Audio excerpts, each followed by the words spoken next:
আউযুবিল্লাহি মিনাশ শাইতানির রাজিম বিসমিল্লাহির রহমানির রহিম নাহমাদুহু রাসূলুল কারীম আম্মা বাদ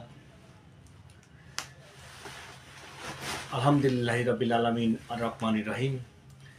শুরু করিতেছি সেই মহান আল্লাহর নামে, যিনি সৃষ্টিকর্তা, যিনি সৃষ্টি করেছেন এই দুনিয়া সহ সকল।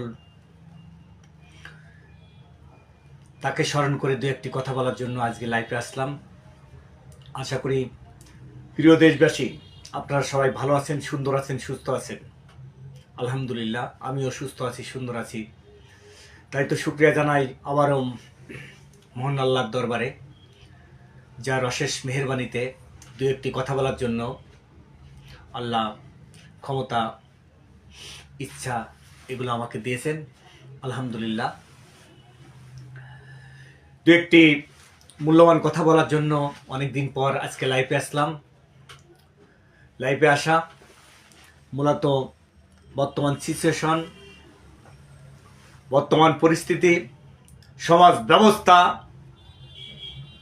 সহ গুরুত্বপূর্ণ কিছু ইস্যু নিয়ে আজকে কথা বলবো। তবে তার আগে কিছু বলতে চাই, সেটা হচ্ছে আপনারা যারা আমার লাইভ দেখেন, অবশ্যই আমার এই কথাগুলো দেশবাসী জানুক, সেটা আমি আশা করি। আপনারা সম্ভব হলে শেয়ার করবেন, অথবা পরবর্তীতে আমার পেজে এসে আপনারা দেখবেন। অবশ্যই আমার বার্তাগুলা দেশবাসীর কাছে পৌঁছে দেওয়ার জন্য অত্যন্ত গুরুত্বপূর্ণ ভূমিকা পালন করবেন, এ আশাবাদ ব্যক্ত করি। সর্বোপরি আমার এই জিপিআইএস পরিবার, আপনাদেরও সবাইকে ধন্যবাদ।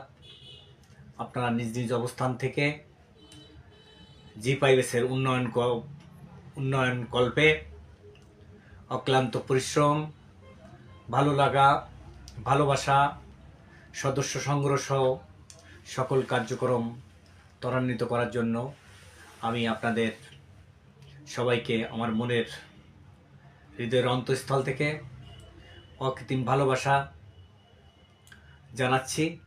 আপনাদের কার্যক্রমগুলো অব্যাহত থাকবে আশা করছি।